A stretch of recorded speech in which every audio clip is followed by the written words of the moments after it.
Today in this video, let us discuss about syntax in C programming and structure of that particular C programming and input and output functions of C programming. Now let us start. So before going into the deep topics of syntax, let us see what is meant by a syntax. Syntax is nothing but it follows some set of rules and procedures. For example, if you want to write a program, you need to follow some rules and procedures. In the same way, C programming follows some rules. Those are known as syntax.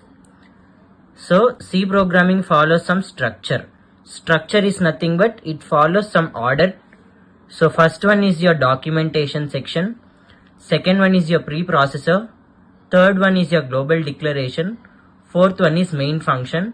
Fifth one is your subprogram. Now let us discuss deep into this what is meant by documentation until subprogram. Documentation section is nothing but it consists of the description of that particular program. For example, so let me write it, contains description of that program. So if I want to write a program for simple interest as we have discussed in previous video, so my description will be simple interest. So this is mainly used for documentation. Let us go to the next. We have another name for documentation which is also called as your comments. So comments can be written in two ways. One is single line comments.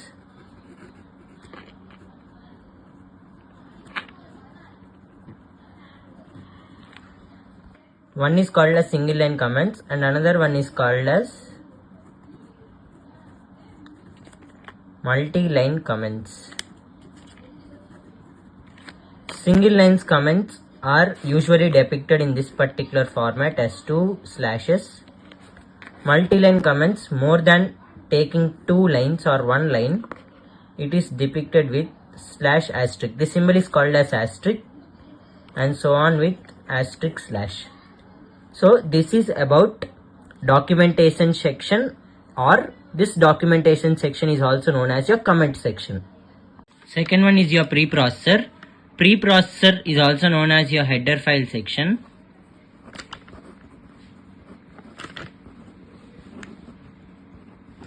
So other name for preprocessor is a header file section. So usually your header file starts with hash. This means that you are starting that particular program and followed by include stdio.h. Here stdio means standard input and output. So .h is nothing but your file extension. .h is nothing but your file extension. So this is your header file section. Usually header file sections will be manipulated for each and every program. So for this I have used as stdio.h. For the next program we can use as hash include stdlib.h, which means that standard library functions.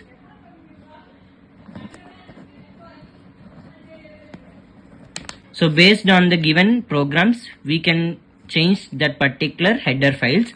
Header files are mainly important. So our next one is called as global declaration. Global declaration is nothing but this section contains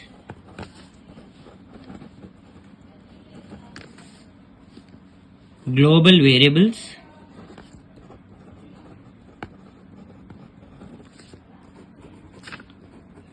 second one is your function declaration,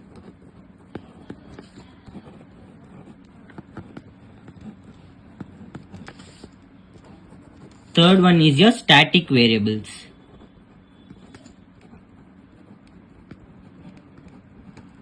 So in the upcoming videos we will discuss deeply what is meant by global variables, function declaration and static variables.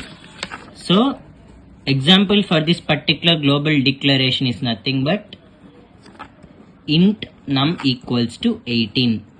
So what happens is that 18 is being assigned to num. Num is my variable name and that particular variable name contains integer value. So that is why I have used as int. So to understand this particular function very easily, we will discuss in our next video, which is your variables and your data types. So there you will be understanding what is meant by int and the upcoming names.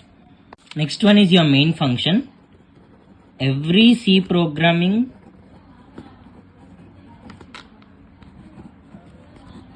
must have main function or main block. So this main function is divided into two types. One is main, another one is void. Whenever a main is given, we'll have that return type, and whenever a void is being written, you don't have the return type. To know about this, we'll discuss in the next coming videos. So you just need what is meant by the structure of that particular program. And if my program is written in int main and you followed by curly braces, whenever you are writing in this particular curly braces in middle, then only that particular code will be executed. Code will be executed. So if I didn't put my curly braces, then that particular code will not be executed and will be getting a syntax error. To be more precise, void tells us that computer to have not any return value. Tells us the program to not have any return value. While main tells us that program to have an integer value. So this is the main difference between a main function and void function. Doesn't have return type. So last one is called as your subprogram section. In this session you will be having user defined functions which are called in this session of the program. So basically a subprogram contains two particular functions. One is user defined and one is predefined. User defined as nothing but we gives the value to the computer. Predefined as nothing but we cannot change any of the values as it is already included in that particular program. And these are either called inside the main block or outside the main block. So we all know what is meant by main block, right? So this can be called either inside the main block or outside the main block. So you have a small code snippet in it, how it works. Sum is nothing but your function name. Int x and int y are your arguments or parameters. So about this we will be discussing in the next upcoming videos so that we will be able to easily understand. Next one is that you will be having that particular return statement followed by curly braces. Curly braces makes that it is a mark of your beginning and end of that particular main function or your subprogram section. Now let us see an example for structure of a program. So this particular program gives to find the sum of two numbers, starts with your comment section or documentation section. We all know that these comments are only for our understanding purpose and will not be executed in any part of your C programming. Next one is your preprocessor, where it contains your standard inputs and outputs, your library functions, which is called as your preprocessor header files or library functions. Next one is your global declaration, where it contains variables for that particular program. Next one is your main function followed by a subprogram section. So this all consists of a C programming, and this is how a structure of C programming can be written. In the next topic, let us discuss about input and output operations in your C. First one is your input function. Input function is nothing but it is used to take input from the user. This we use in our C programming as scanf. These input and output operations are very important in your C programming because For a program to be executed, you need to write some particular data, and this can be written in this way. So syntax for this particular scanf can be written as scanf bracket open with inverted with inverted commas format specifier. So format specifiers are nothing but you will be having some format specifiers as %d, %f. So we will discuss this in the next video, so that we'll be able to write a program, a basic program using with this scanf and printf functions, followed by address of variable name. So this particular symbol is called as address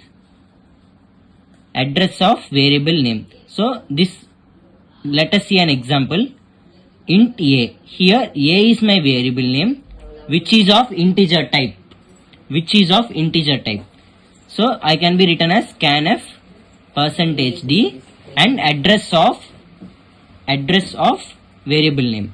Next one is your output function. Now output functions are nothing but these are inbuilt library functions used to print messages. For example, I want to print message like characters, numbers to the output screen. Here output screen is also known with the other name as console. So if I want to print any message to the output screen or console, I use my printf function. So how this particular printf function can be written? Printf in the same as we written in your scanf format specifier, but you need to be very careful while writing here. So many of you, what you will do is that you will be writing an ampersand symbol near variable name. So if you are writing the ampersand symbol near variable name, you will get an error. So this particular printf statement doesn't have the ampersand symbol when you compare with syntax for scanf. So syntax are basic building blocks for your engineering. Without syntax you cannot do anything. So let us come with the example here. Int a equals to 23. So 23 is the value already given, which goes with a. So a value stores as 23. So a cell is being created, in that 23 is being stored. So this 23 is a type of integer type. That's why I have written here int. So this is called as your data types. So data types, your this particular format specifiers will be discussed in next video, so that we can write a program. So how can I write this particular statement now? Printf %d comma a, which means that %d is nothing but your value and a. So %d is nothing but a value is being read and then it is stored in a. So this is how you go with your printf statements and your scanf statements. In the next video, let us discuss about your format specifiers and your data types.